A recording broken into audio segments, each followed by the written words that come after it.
Hey, what's up, fools? Lauren here with Lauren Leslie Studio. Welcome back to another episode. Today I'm going to show you how to paint a tropical scene using gouache and watercolor paints. So as you'll see, this is the painting that I finished with, and I'm going to show you how I did it. But first, I just want to tell you a little bit about gouache as a medium and why you should use it. So gouache is an opaque water-based paint, and it's often referred to as kind of like an opaque watercolor. It performs similarly, but it has a higher density of pigment, which means it can be layered, and it also gives just this really rich color quality that I love.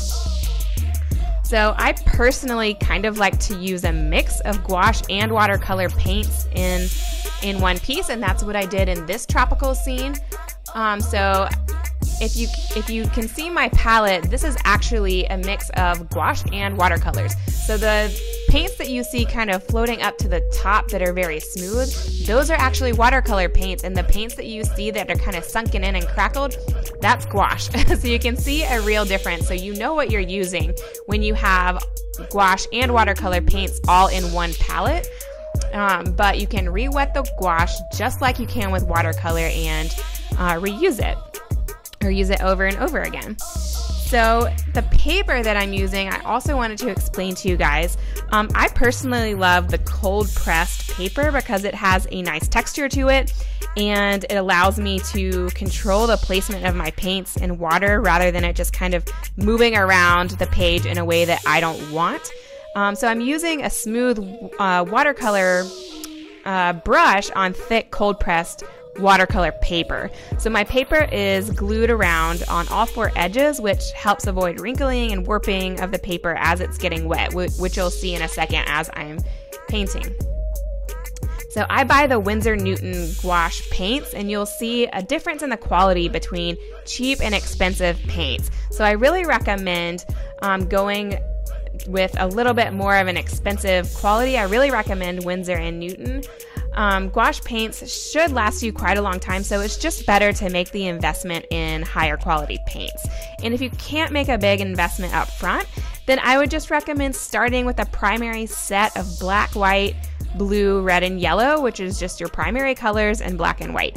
And that way you can mix colors, you know, to your heart's desire. Obviously, blue and green, or blue and yellow make green, red and yellow make orange, and so forth.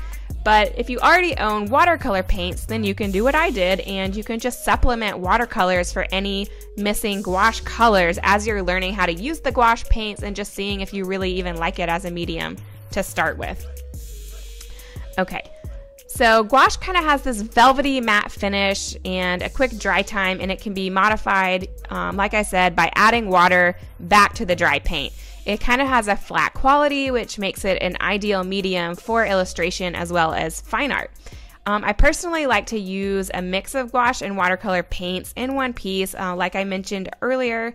And just remember that you can supplement the watercolor paints for any missing gouache colors. And that gives you kind of a full color palette for your tropical scene.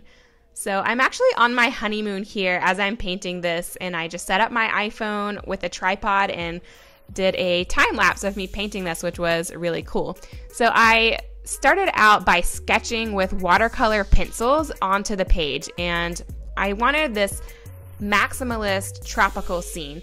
So basically what I was able to do was sketch out and lay out the composition with watercolor pencils, which are great because they disappear as you get them wet and are painting on top of it, whereas graphite can kind of show through your really transparent watercolor or gouache areas.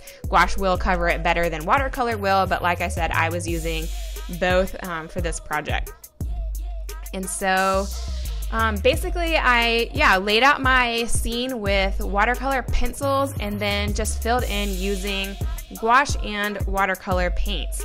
I'm using lots of greens, and the purple background looked really nice against the kind of teals and rich greens as we were here in Costa Rica. So yeah, this is just me painting on my honeymoon, and I hope that gives you an idea of how to paint a tropical scene. It was really easy to layer with the gouache paints, and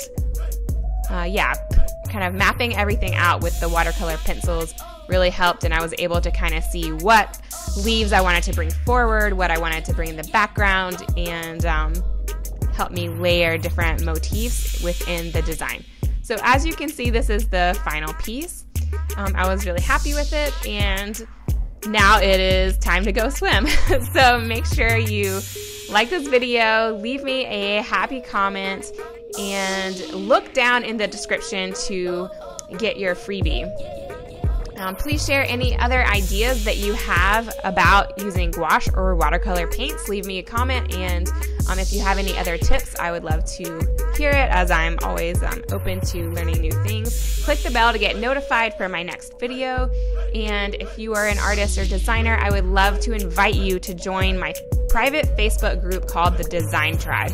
So if you go to facebook.com/groups/Design Tribe, Lauren, Leslie is with an EY.